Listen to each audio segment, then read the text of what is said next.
You are listening to a Pod Bros exclusive.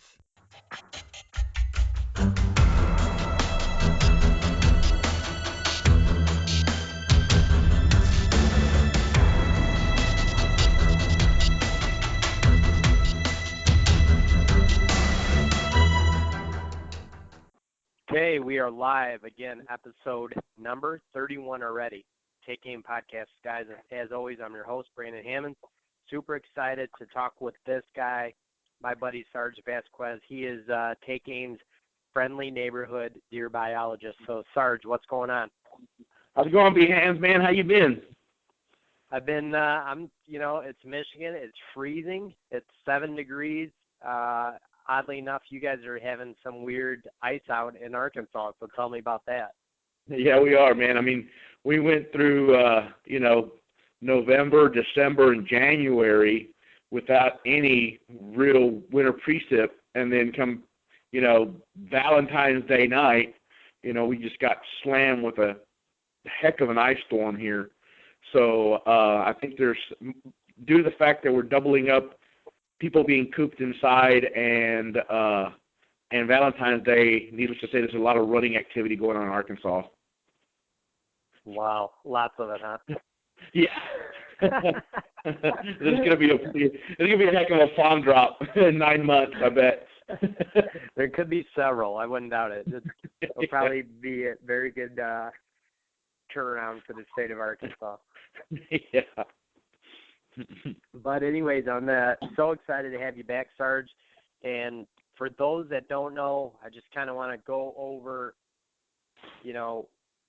who Sarge is, where he came from. Just unbelievable that you're a deer biologist, and then we have you as a resource for Take Aim. And again, I want to thank you for that. But let's go over where you've been and what you've done, because you've had such a great career. Yeah, man. I started off in the brush country of South Texas. Made my way to Kingsville, where I hunted. I was a hunting guide on the King Ranch for several of the leaseholders down there. Got my degree in wildlife management from Texas A&M Kingsville, and rolled on to managing some properties in and around Laredo. And from there, got on with the federal government, and now I'm a district conservationist, where I help landowners help land. It's what I do now. Plus, I also consult privately for landowners in South Texas, because that's my home country and that's what I know. But I've actually broadened my horizons. I'm here in Arkansas right now, but I'm willing to help anyone, anywhere. Sarge, just for the people that don't know or people that are new into hunting, give us a little bit of background just on the King Ranch, because it's really just a staple of the history of deer hunting. It has a really big part. So give me the size, demographic. Tell me just a touch of King Ranch and the awesome opportunity that you as a deer hunter got to say you worked there. Yeah, they've been practicing wildlife management on the King Ranch for over 100 years. The Kings, the Durhams, the founders of the King Ranch knew what a resource wildlife was. And so they didn't just go out and, kill everything they saw. They actually restricted themselves to, selective harvest, even almost from the beginning. Of course, the King Ranch is 897,000 acres, and at one time it was over 1 million acres. So I guess hunter per acre, they've been able to, and smart enough to, keep those numbers down to where they can manage the property the way it needs to be managed. Now, the King Ranch has several leaseholders that lease parts of the King Ranch, and they, in turn, part of the lease is they will have their own private biologist on their lease to help them, with aging and management strategies that the chief biologist for the ranch, want to instill. So, I mean, it's a heck of a program they have. It's one that I was able to see firsthand. And it's kind of the biology tree that I come from. Mick Hellickson, Butch Thompson, those guys that are big in the field, Dr. DeYoung, all those guys that started there and that finished up their careers there on the King Ranch. We kind of they've taken us under their wings and taught us, firsthand how, in my opinion, proper wildlife management should be. It's like I said, it is crazy to think about what they've done and what they accomplished. And, I don't know historically if anybody else has kind of tracked that kind of data, but, you just got to give credit where it's due to say that or think that the King Ranch was really one of the first ones that kind of introduced quality deer hunting or deer management. I don't know what they called it 100 years ago. But have you seen any of that info, Sarge? I haven't seen any of the hard data, but I mean, you've got to think of the type of ground that it is, and everybody, when you hear about, whitetail management and the big deer, the B&C deer that come off these places, and the Pope and Young deer, everybody always thinks of South Texas, but the truth of it is, Brandon, it's a salty piece of ground. It's rough, it's arid. It's hard to get anything to really grow there. But what the deer have, like I said, a low, hunter per acre, and some of these land or leasees that come on there have instilled some feed programs. So they've taken what, God has given them and enhanced it. Whitetail deer in the South, they're smaller animals, but their appendages are longer, just to help them cool down. So in turn, a smaller deer can have, in theory, a bigger rack. But what they have is they're harvesting 7-year-old deer, 6-year-old deer. Before they even think about pulling the trigger, most of them are 5. So you've got that. They're fully mature before 90% of these deer are harvested. There's criteria that allows us to harvest younger deer, but we really don't. We want to stick to what a fully mature whitetail deer is. And because of that reason, really, I mean, they're killing some really big deer on the King Ranch year in and year out. Matter of fact, friends of ours, Sarge, Bonnie and Mike McFerrin, people that have never seen footage of the King Ranch or anything there, Bonnie and Mike have, correct me if I'm wrong, Sarge, but they have a lease there. A lot of the deer from South Texas they've shot in the last couple of years or several years, matter of fact, have been from there. So if you're looking just to see it or kind of understand what we're talking about, if you watch anything from Legends of the Fall, Bonnie and Mike, you'll know exactly what we're talking about. Yeah, and funny story. You bring Mike and Bonnie up. I used to track when I was going to school at Texas Kingsville. I was running a turkey project, so I had radio collared turkeys that I was monitoring movement on Mike and Bonnie's lease. So while I was out tracking turkeys, they'd be like, "Hey, so have you seen any deer out there?" And I'd point them in the direction where I saw something that was really good. That's funny. They got a great lease, and they do a heck of a job, just following the management program. And you can see in their show and see the footage that they've got. I mean, they're harvesting quality animals, and that's part of it. I think they also hunt in Iowa where Mick Hellickson is at, and so they've got, they kind of stayed with the Mick used to be the biologist for the King Ranch, and he's got some properties up north now, and I think they've kind of stayed in the same circles because they know that what Mick has done and Dr. DeYoung done, it works. So that, they follow around, they're harvesting some great animals, man.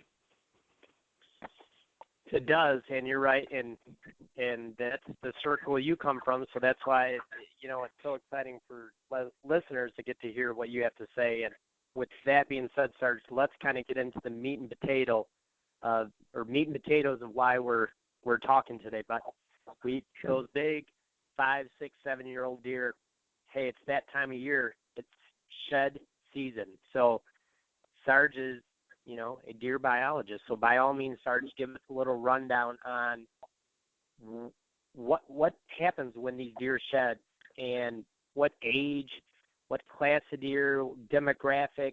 I mean, give me us and the listeners a rundown of how these deer do this crazy thing called shed.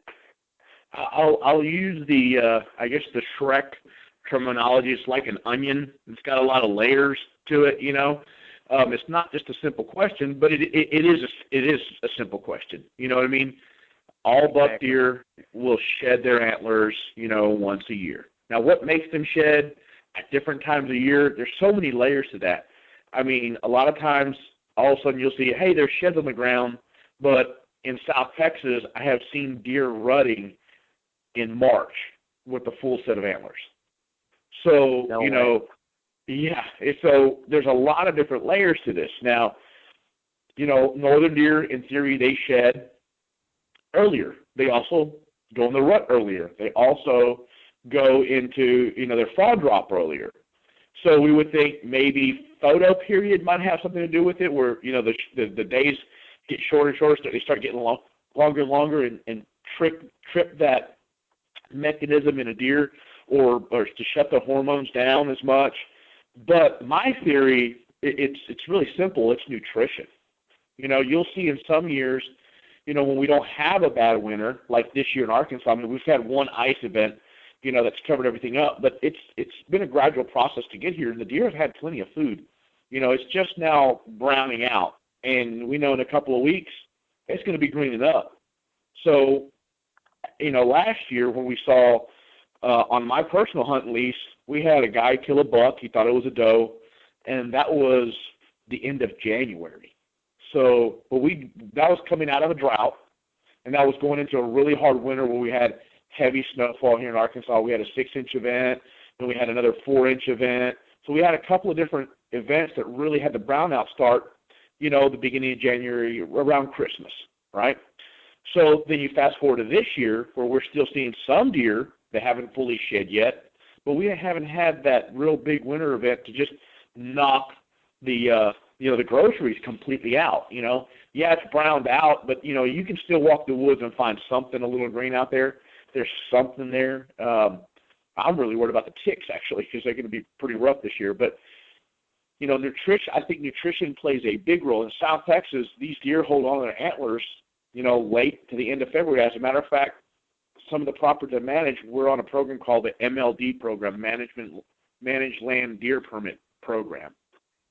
And what that allows is a lease group or a landowner to hunt with a rifle from September 28th all the way to February 28th. So in theory, deer season is still going on in South Texas, but in order to get on the MLD program, you have to follow criteria. And the criteria is, you know, you have to do 5 or 6 things, do surveys, you know, have a feed program. You know, you got to monitor the deer. You know, that you've got to log everything that comes in and out of the ranch as far as harvests are concerned. You got to weigh, you've got to measure, you got to check dental wear. There's different things that go into this, right? But the key component is they have to have some kind of nutritional program going on, i.e., whether they're feeding just straight corn, which that doesn't qualify, but you know, if we're supplemental feeding, you know, protein pellets, something that's going to give those deer a boost, especially in South Texas, where there's a lot of high protein brush down there, which makes it really good when you have rainfall.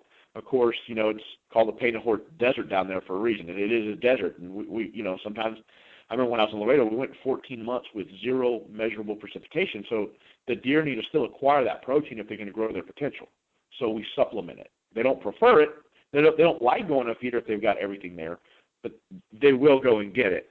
That being said, we were picking our sheds up in March in South Texas, and so I think you'll notice if we were able to get data, and I guess I don't have that data available to me, but I know throughout the country there's some pen raised deer, you know, in different parts. I've got a friend that's got one in New York State. And I just never thought to ask, but I'd like to get some data and say, hey, when do your deer shed down there? And I think since they're being supplementally fed, I'm pretty sure to bet that they're probably shedding a lot later. If you do get that data one day, Sarge, tell me about it, or just let me know, just small talk. I'm curious because what you just said makes a lot of sense to me, and that's why I wanted you on the phone today. That's something that I had never thought of, to be honest, was nutrition. I was thinking stress, and I wasn't thinking stress involved in the form of diet and nutrition. And like I was telling you today, for the past 2 weeks, we've been hammered with snow, 16 inches. It's 0 degree days, minus 19 with the wind chill. Those are events, like you said, it stops the groceries that kind of start the season, correct? Right. And just imagine this. when was your rut up there? It's usually around, give or Halloween? take November 10th, November 15th, right in that area. So now we're looking at November, December, January. We're 3 months out. So now your does are 3 months pregnant. Now just think about that and relate that back to your wife. She's 3 months pregnant. You probably want to get her you're like, okay, no more caffeine, no more this, no more that. You got to eat healthier. Is what we always tell our spouses when they're pregnant, right? Correct. Well, absolutely. deer, they don't have that choice. They're depending on Mother Nature to provide what they need if we're not supplementing it, right? Right. So depending on the year, a lot of times the fawn crop, if they have a mild winter, you'll see them generally, when they're in the womb, they're getting better nutrition. So when they drop those fawns, they're healthier, they're bigger, their weaning weights when they're not weaned is higher. In theory, nutrition is not needed for body maintenance. It goes straight to antler growth, when they're young. That usually carries on into maturity. We can backtrack, especially like on the Kerr wildlife area. King Ranch has some data on it, but they can take deer that were born in a drought and deer that were born in a good year, and they can successfully see how, because they had that healthier start in life, have produced better quality antlers. Wow. Okay. Makes a lot of sense, obviously. Yeah, when you're out looking, you take a note, take a pen and paper with you. I always try to take some kind of little pocket notebook or something when I go out in the field, just in case I find something I can't identify. But if I start finding sheds, I'll mark those dates down. I can go backtrack. Okay, what was the weather like, for this year versus what's the weather like for the coming year? Not only that, but you want to mark down where you found that shed, the size of it and stuff, so you can start looking for that deer next year so he made it. But, there's a lot of other things that you kind of want to jot down and go along with that. Sometimes I'll even take a GPS point and I can, you can find feed areas or bedding areas that way also that you probably didn't think really existed because the foliage is dead. You can see a lot better. You go in there and you plot those points on a map, and you're like, whoa, now it kind of makes sense. They're following, whatever ridge line or saddle or whatever they're looking for that you might not have thought. All of a sudden you're telling yourself, come rut, man, these deer just disappeared. They just disappeared, But you start marking that stuff out and plotting it on a map, and they didn't disappear. They just changed their route. Right. Depending on where you're at. So you can be ahead of the game next year. You'd be like, okay, they did this for the past couple of years. I know where now to set up, an ambush site, pop-up blind, or climbing stand, something different than what your actual method of hunting is at that point. Gotcha. That makes a lot of sense as well. I put together a couple questions regarding this, Sarge. So tell me, if I'm off base or what. But in your opinion, does age from a year-old to a 7.5-year-old, does that have anything to do when, I assume it's a bunch of things that make deer shed his antlers on a certain day. But, does age differ from a year and a half to a 7.5? Does that change when that deer sheds?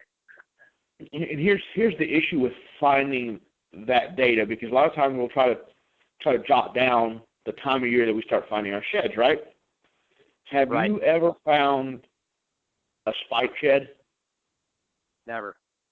Right. They are hard to find. They're tiny, right? I've only found one. I found one side and not a whole set, I'm actually looking at it right now. But, it's just they're harder to find. They're smaller, That's something a rat can drag off a lot easier, So that kind of data is really, really hard to find because we tend to find matured bucks, antlers, because they're bigger, they're easier to see, So when we're trying to jot that data down or pin it down, it's harder to figure out when those younger deer are actually dropping their antlers unless they're in a penned environment, and we know penned environment's not natural, so it's kind of hard to really, pinpoint those days. But, if you just think about theory, a mature buck, he's got heavier antlers, so you would think that they would fall off, quicker. But it's in my opinion, like I said, it all depends on what kind of nutrition that animal's getting at that time. And if they're not eating healthy, then they're gonna get rid of the extra headgear because that's more weight they got to walk around with. They don't need them anymore. I need to eat, and so everything that I eat's got to go to keeping me alive at this point. And so you'll see them, they may shed a little earlier. Just depends on and a lot of those deer, because they're young, they're not as smart. They may shed them quicker because they may go in, like you were talking about stress, but it's nutritional stress. They're just like they're simplistic animals, so they're going to drop off whatever they don't need once they don't need them anymore. Antlers are used to attract the ladies. Antlers are used to fight, for the ladies. Once the fighting's over, but they don't need them. They get them gone because every other, bit of food is going right back into their body to stay alive, especially after they're run down. Gotcha. So that kind of answers, which I'll let you just touch on this a little bit. I'll kind of combine this question since you already said stress, but stress of the rut, the time of year of the rut. So again, is there any truth to, when I think of stress of the rut, I think of how many does a big buck bred?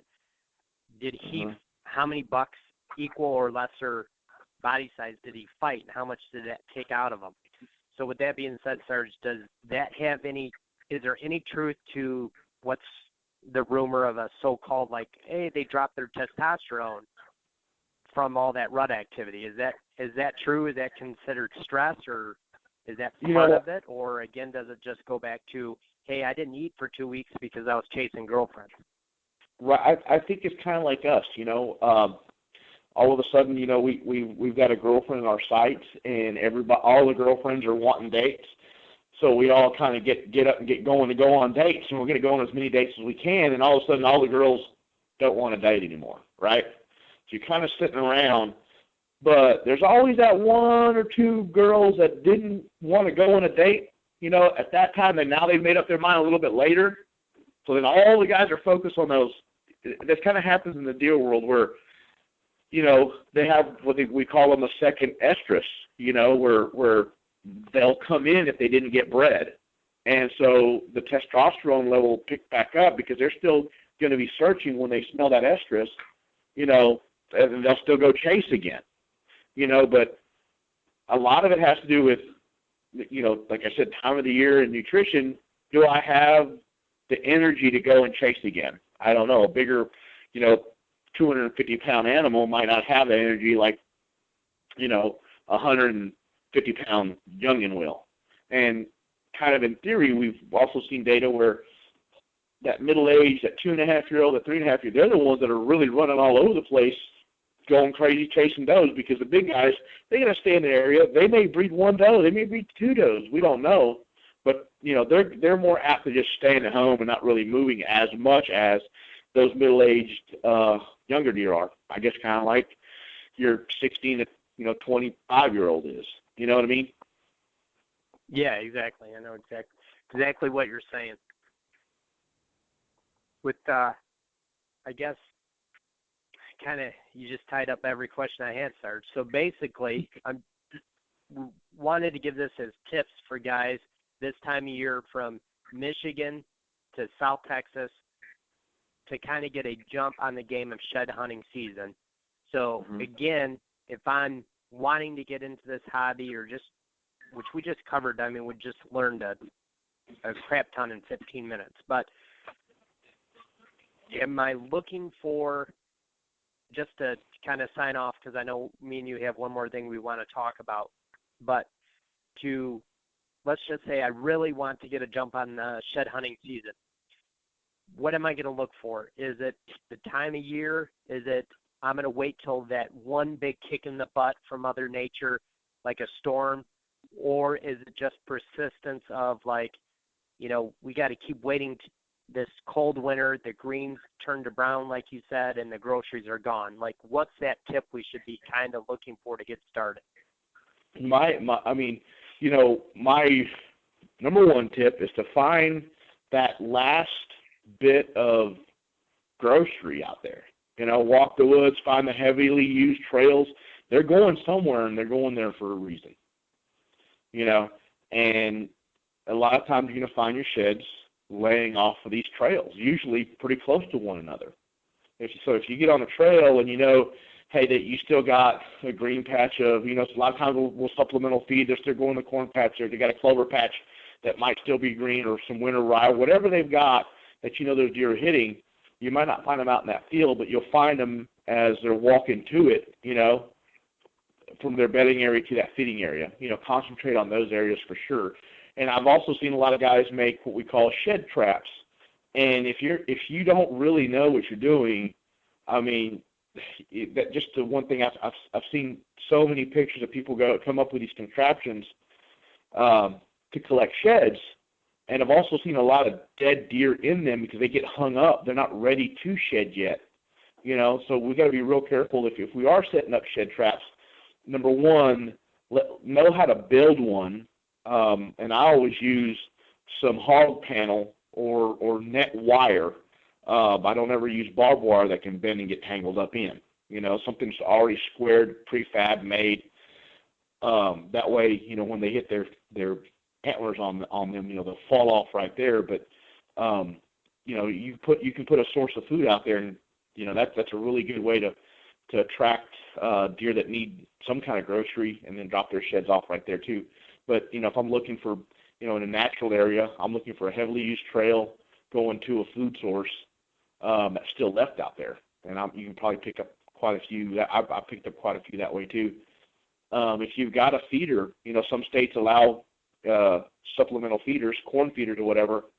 I'll put a piece of hog panel around it. That way the deer have to jump in and out, and that causes them to drop right there. And so you'll be able to find quite a few that way as well.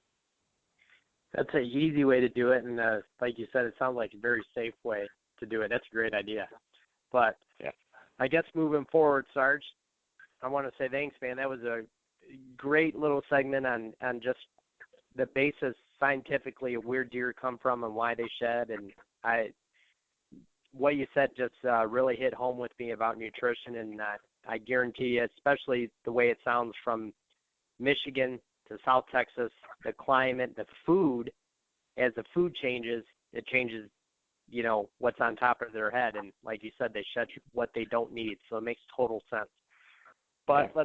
let's go ahead, Sarge. I know we wanted to kind of talk about, or at least I did, bring up the fact you work for the state. I'm a guy that loves to hunt. I get to hunt my own property. I get to hunt, as guests on other pieces. Without a doubt, everybody knows for a fact that in the last few years, deer numbers as a whole have been down significantly. Some states as much as 50%. I mean, as a deer biologist that works for the state, I'm an angry guy, Sarge, that loves to hunt. I'm not seeing any deer. What do we do? How do we communicate this? And what do I do as a guest and a landowner to kind of curb this habit? I mean, in the last 10 years, we were spoiled, and now we're at the 10, that mark of not being spoiled anymore. Right. One thing that I tell people in my line of work, like I said, I'm a district conservationist, and I try to help people help the land. Some of the state agencies are regulatory. I am not. So I can't tell a person what to do with their property. I can only advise.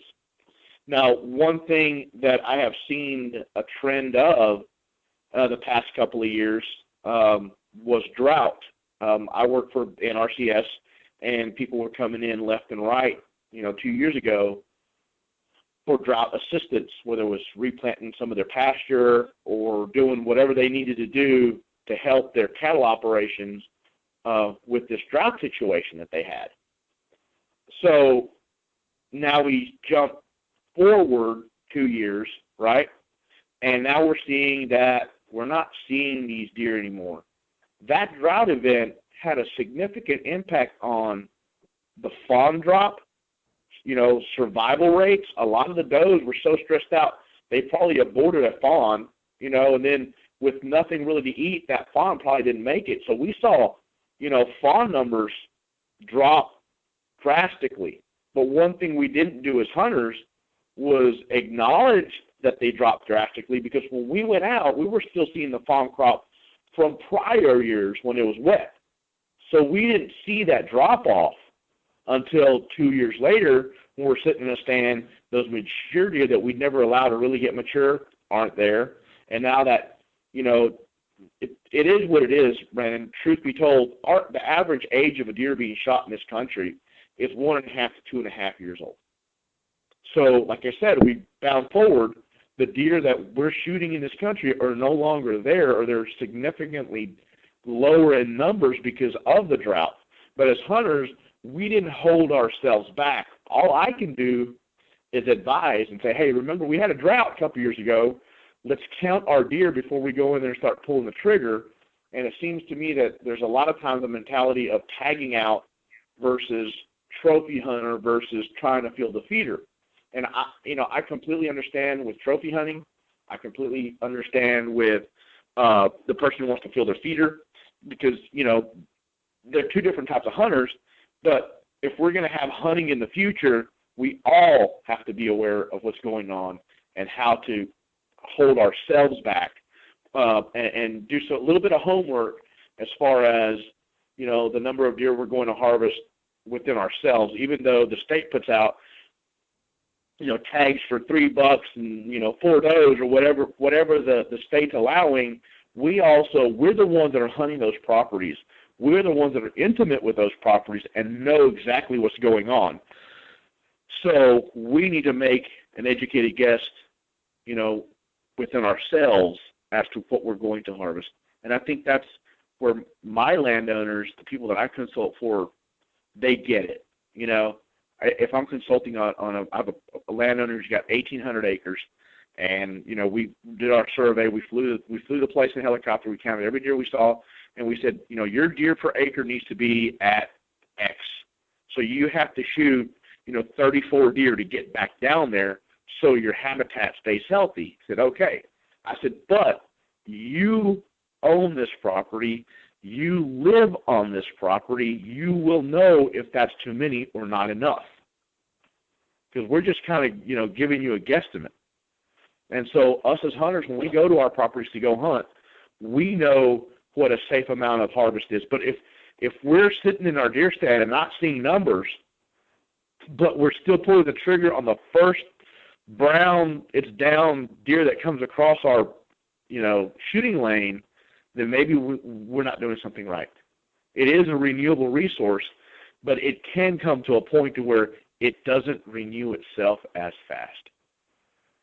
Absolutely true. I think a big key with that is, I know there's, I don't want to say a lot of debate about the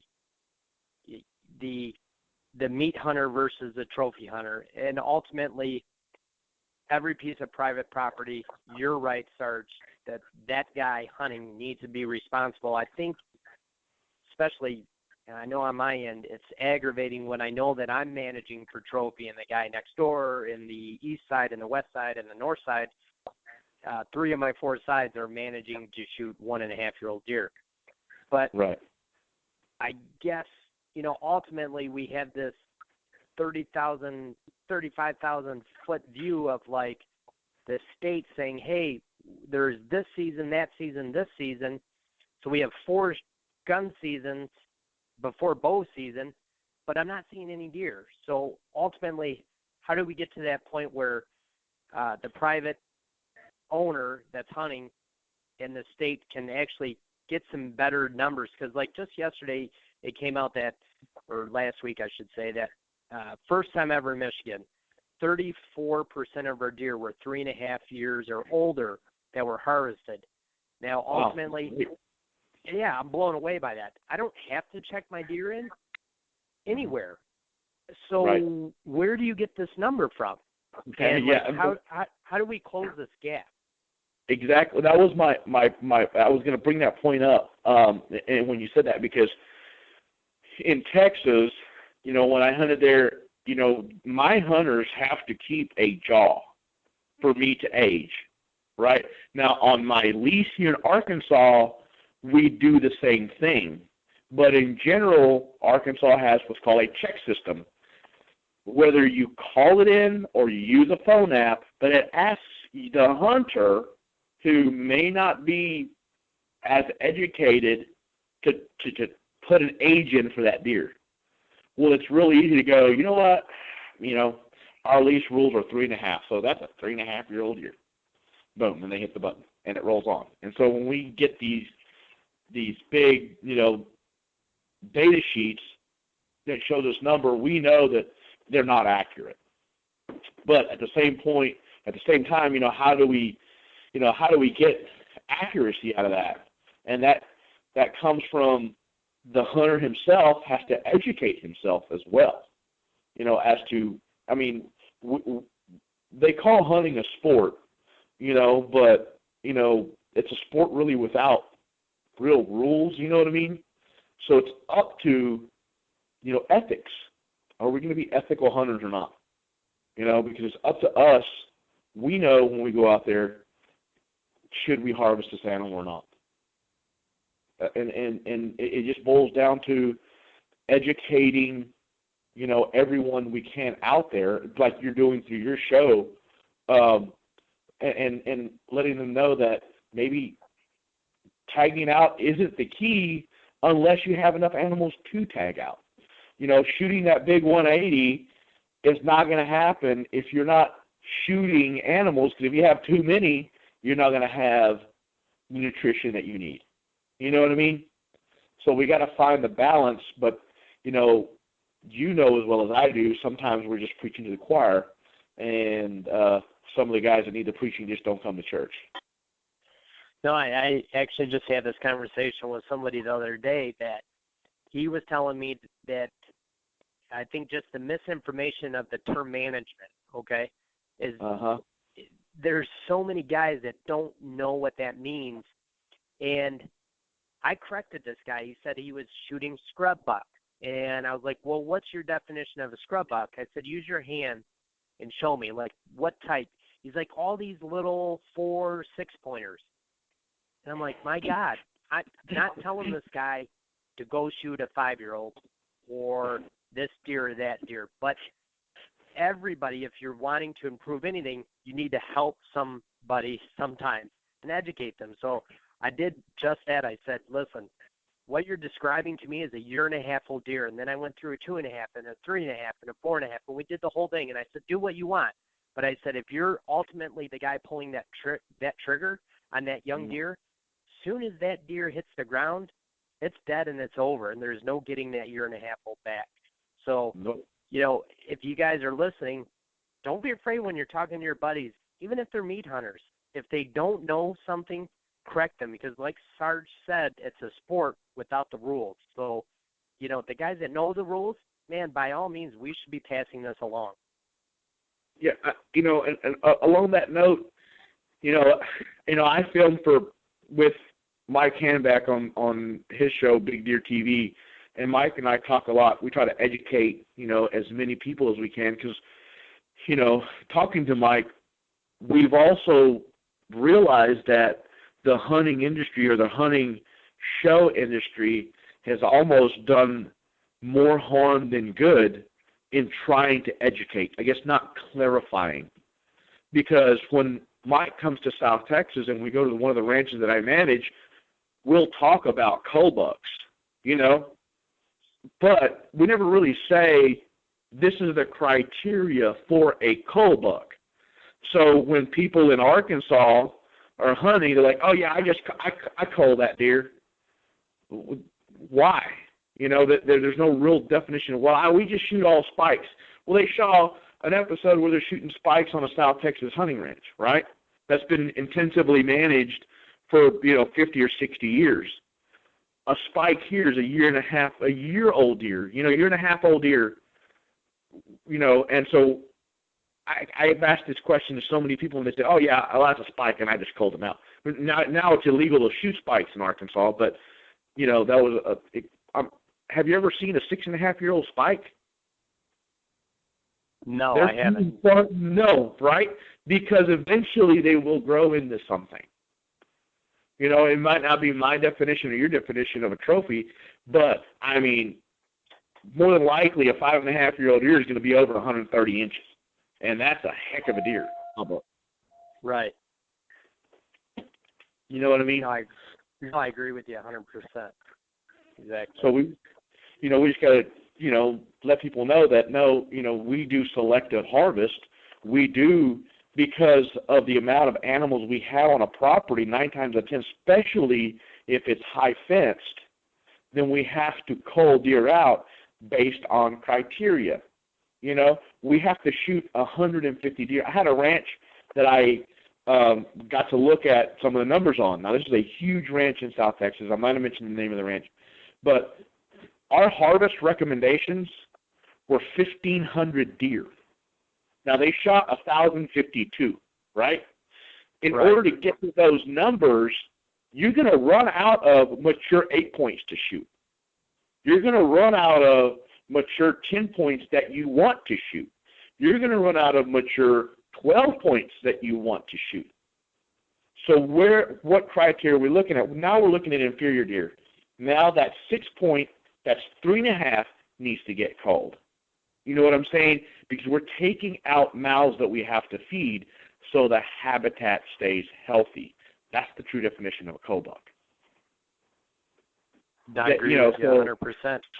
So when we're talking to people and they say, "Oh no, I had to cull them," well, wait. So you've got your program on your place that you're hunting is that intensive, And then they kind of look at you with that look like, are you trying to be a smart aleck, You're like, no, I'm being serious because I want to know if you shot them just because you needed meat for the freezer or whatever that you wanted, that's fine. That's a different reason, But maybe you're saying it's a cull because now you're realizing maybe you should not have shot that deer and he is young, and now you're looking for an excuse to have killed it. You see what I'm saying? Exactly. I know exactly what you're saying. A lot of harvests that I see in and around a lot of places, they're secondary. They're not truly thought of. It's more of a reactionary kill. You know what I mean? Man, I know I better exactly. shoot deer.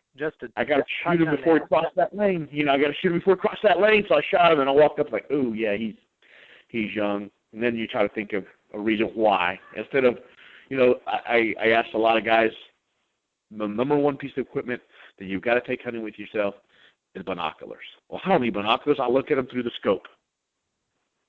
No. Look at them through binoculars and then pick up your rifle. Make your mind up first.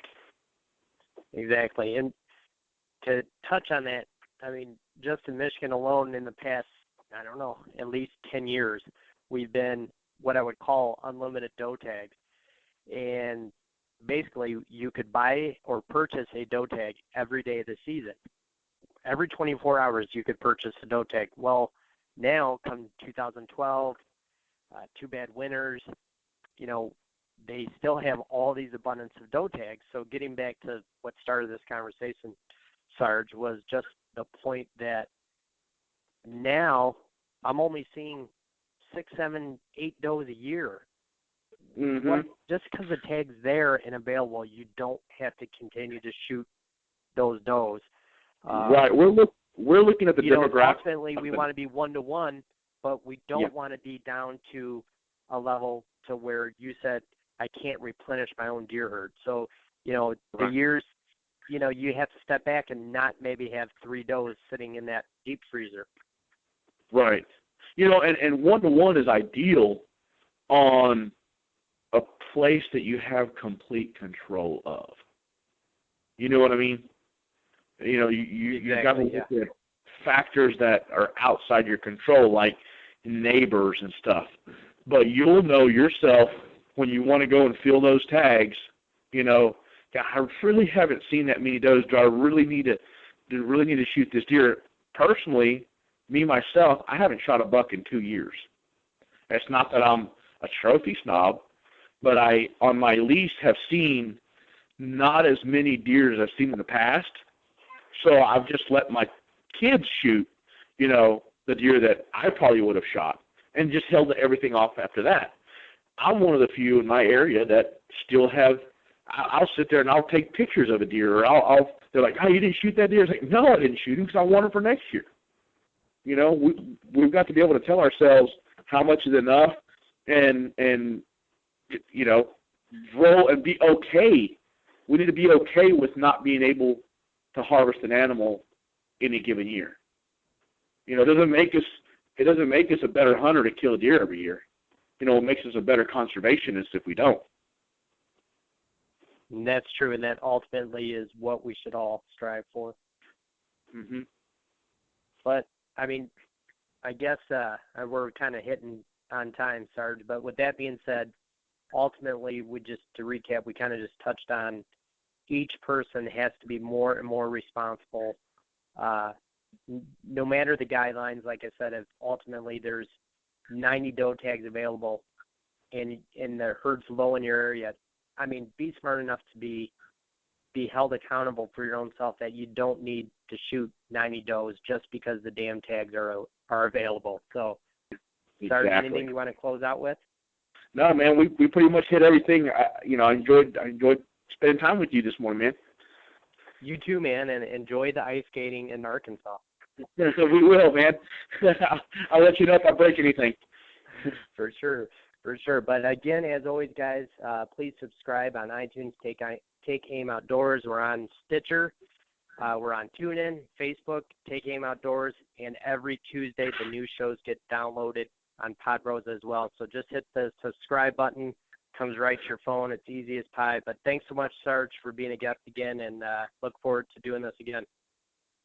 You too, buddy, man. I'll talk to you soon. All right. Talk to you later. All right, buddy.